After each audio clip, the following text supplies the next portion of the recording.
Hi, I'm Vivek M. Chawla, a Developer Experience Product Manager at Salesforce. I want to show you how Agentforce DX is helping pro-code developers build the next generation of hybrid reasoning agents with AgentScript. I'll be showing a mix of GA and beta features, so remember to make purchase or investment decisions only on what's generally available. Agent-based solutions are a must-have for Salesforce customers.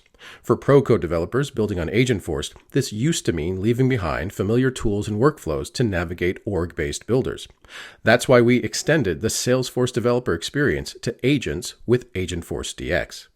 Agentforce DX minimizes context switching, enables professional DevOps, and makes it easy for low-code and pro-code developers to collaborate. Agentforce DX already provided a collection of pro-code tools for creating, testing, and deploying agents with the Salesforce CLI, VS Code, and the Agentforce Vibes IDE. But things got even better with our latest release. Agentforce DX has added first-class support for AgentScript, a brand new language that unlocks the next generation of hybrid reasoning agents on Agentforce. With Agentforce DX, pro-code developers can now preview, publish, and even vibe code agents with AgentScript without leaving their IDE. And that's exactly what I'm going to show you right now.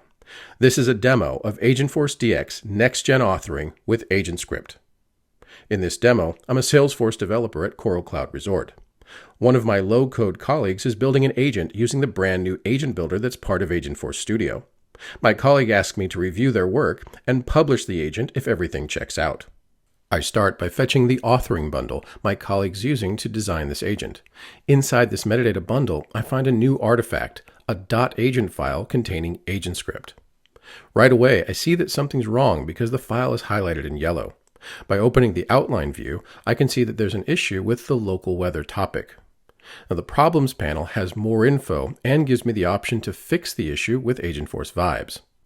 This integration between Agentforce DX and Agentforce Vibes unlocks a world of potential for pro-code developers building agents. When it's done, Agentforce Vibes uses the CLI to validate the AgentScript, creating a tight feedback loop while vibe coding. As a human, I also want to be in the loop, so I start a preview of this agent in simulation mode. Simulation mode is a great way to prototype agents when the apex, flows, or prompt templates backing your actions haven't been built yet. I ask about the weather, and it looks like my colleague got a little too whimsical when designing this agent. I'm going to ask Agentforce Vibes to please stop this agent from talking like a pirate. And once again, Agentforce Vibes will use the CLI to validate its work. Coming soon, there'll be an Agentforce DX MCP tool to do this too. Now, to see those changes, I need to compile and restart the simulated preview. Now when I ask about the weather, the response I get is more professional with 100% less pirate. Now, for a more thorough test of this agent, I'll stop the simulation and start a new session in live test mode. In this mode, the actions executed by the agent are real. Unfortunately, it looks like there's a problem. By opening the Tracer tab, I can review each step of the agent's reasoning. Sure enough, there was an error when the agent executed the check weather action.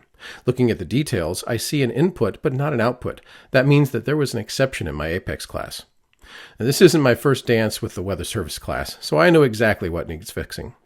I make the fix, deploy the updated class, and return to the agent preview session, still in progress. This time, when I ask about the weather, I get the result I was expecting. I'm feeling pretty good about this agent now, so my next step is to publish it to the org. Publishing an authoring bundle hydrates an agent in my org based on the configuration in that bundle's AgentScript file. This results in the creation of bot version, and GenAI Planner bundle metadata in the target org. Now, published agents are versioned.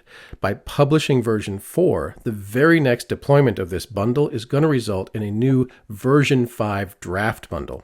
And I can check this after deployment by viewing this bundle inside of Agent Builder in my org. Now, before refreshing Agent Builder, I'm still seeing version 4 as a draft. But after refreshing, version 4 now shows as committed, and there's a new version 5 bundle showing up as draft. All right, I got one last thing to show you. Once an agent has a committed or published version, it can be activated with the CLI.